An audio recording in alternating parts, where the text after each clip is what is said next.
I took 1 cup of moong dal and I'm going to add water. You can soak it for the whole overnight. Add salt. I am adding rock salt little bit and you can keep it aside for whole night.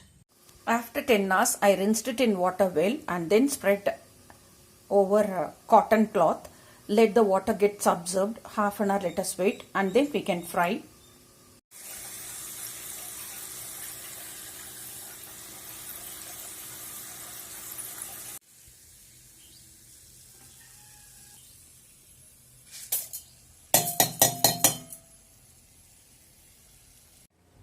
Now I am going to add this much of chilli powder to this.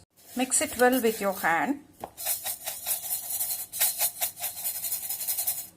Our tasty Haldiram style moong dal snacks is ready.